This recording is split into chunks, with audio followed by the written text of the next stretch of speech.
Yo, what is going on, guys? We have NICKS custom F450 lifted. I'm not entirely sure what all has changed besides obviously the lift, but this is a really nice clean truck. It has gotten some updates since I last reviewed it. So we're here in Wisconsin. We got to grab an upgrade part. I'm super excited to take this truck through to hopefully grab that upgrade part. But you know what to do, guys. Drop a like on the video. Make sure you drop a sub on the channel. We're going to jump into it.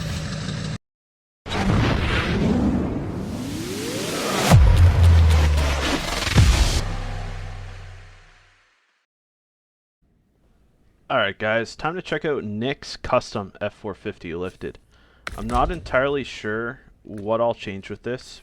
It's probably just a lift if anything, but it still looks like a pretty cool truck. So we have the 6.7 power stroke, 6.7 performance power stroke, 7.3 power stroke performance, and 7.3 power stroke high performance. We're going to go with the high performance. We got 7 speed, 11 speed, 4 speed, and 6 speed. We're going to go with the 11 speed. Towing, stock, and lifted. We're going to go with the lifted. 43 off-road Baja Claw, off-road fuel Baja, offline winch. That's really all there is. I always like these trucks in white. There's not like a hard white available, so we're going to go with this. It's like a silverish. And we're going to pull this bad boy out and see what it can do, guys. And as some of you guys know, interiors are a huge thing for me. The camo texture in this is cool because it's kind of minimalistic in a sense. It's not just like in your face. The steering wheel doesn't turn, which is a drawback for me. There's no hands, nothing on the radio, but the rest of the interior is pretty solid. And again, the truck does overall look pretty awesome, if I do say so myself. I have to hit this waypoint. The suspension's detailed. I haven't seen a ton of flex, but I haven't had the chance to. Almost everything on this suspension is pretty detailed, and it's kind of cool because I do have a truck on my wish list that I'm hoping we can convince Iceberg to do in the near future with me. But for now, this is as close as I'm going to get to it. I also find the rear window really weird. I don't know if you guys see that too. There's like a cutout for that middle window, but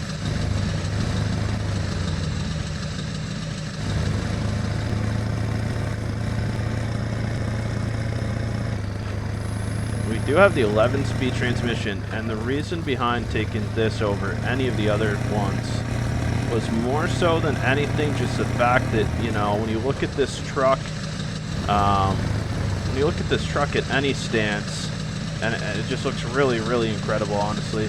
But when you look at this truck in any stance, you kind of think to yourself, okay, what would make this truck not super OP, but still able to get the job done?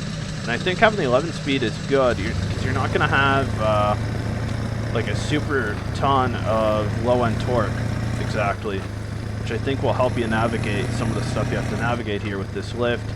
And again, it's not going to give you a whole lot of speed. And so far this 11-speed transmission does seem very balanced. Now, I haven't used high gear yet. We're probably going to pop it in right about now. And just as I kind of had hoped, high gear is treating this truck really well, as you can tell. A little bit of damage. Oh, wow. Okay, so that we might actually still been an automatic. I really don't think that damage should have done that much damage. That little tree branch, like, and I'm not sure how much you can adjust the way collisions are, but that's pretty intense, even in the suspension. Like, that is really harsh, in my opinion. Got it back in a high, kind of floating through this. The engine sounds seem, you know, not OP. They seem pretty balanced. With this lifted suspension, it does seem like way too stiff as well. I've noticed that as we go through some of this. And it doesn't seem to have like proper weight to it at all, as you can tell by the way that we just bounced there. We're popping in a low plus, try to creep out of this rut here. As I kind of suspected, I mean, the truck is pretty solid overall, but there is quite a lot. The leaf springs seem a little bit sus in the back. I don't think they match the lift that well. And again, it's probably going to get some more updates, to say the least, but the amount of damage it was taking is just shocking. from that little tree branch. I know I did hit it pretty fast, but I don't think that's very realistic at all. And now, because it's so lifted, it's really hard to judge how stiff the suspension should be. In my opinion, I think it is a little too stiff. The tires seem really OP because this mud is usually pretty difficult to navigate. But it could partially be because we are using the 11-speed transmission that's letting us cruise through this the way that we are. High gear just seems to kind of yeet us. You got to feather the gas in high gear as well, which I noticed pretty quick. It's very interesting to see, though. I think I have a different perspective on mods right now, too, given the recent projects with Iceberg. A much different perspective. And, you know, I do want to say, as I check out some of these mods, I'm not trying to put anyone's mod down by any means. There's just some stuff that's like not quality. There's some stuff that could use some tuning. There's some stuff that's super OP, and it's up to the mod developer how they want it to be more than anything. And these reviews, more or less, are my opinion on from a consumer, someone who plays a game, what I like or dislike about them, and it might save you some time from downloading something that after you see the video you might go, huh, alright, yeah, that's not exactly what I want to play with in my game. That is more or less what my goal is with these videos and these reviews, especially for console players, because from my understanding, I haven't really downloaded any mods on console yet, waiting for the Tacoma to drop as a console version, hopefully soon. My understanding, though, is that downloading, installing, using, and then possibly removing mods is a little bit of a hassle with console. It's not as breezy as PC. That's to be expected no matter what, I think, in my opinion, but still doesn't change the simple fact that watching one of these videos might help you decide if you want to take the leap of faith to try to download X, Y, and Z mods. Honestly thought this upgrade part was going to be a little bit harder to get, but it's, knock on wood, so far we seem to be doing great.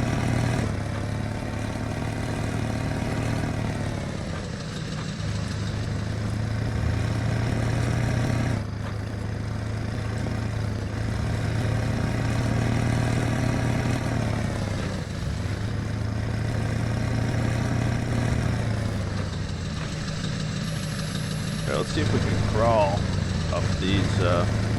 If not, I know the Tacoma can do it. I might have to get the Tacoma out. I think we'll make it up here okay. It's nothing crazy.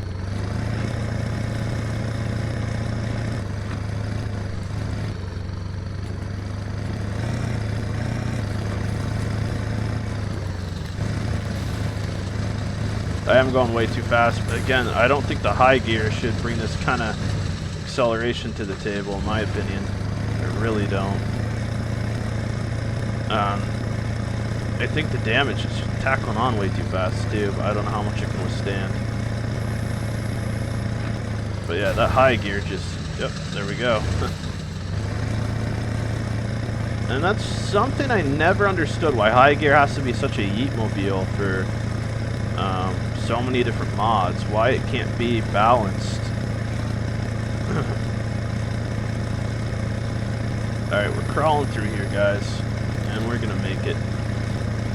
Alright, now that I finally grabbed this upgrade part, that is gonna conclude today's review, guys. Thank you so much for tuning in. Don't forget to drop a like and a sub on the channel, guys. We'll catch you with the next one.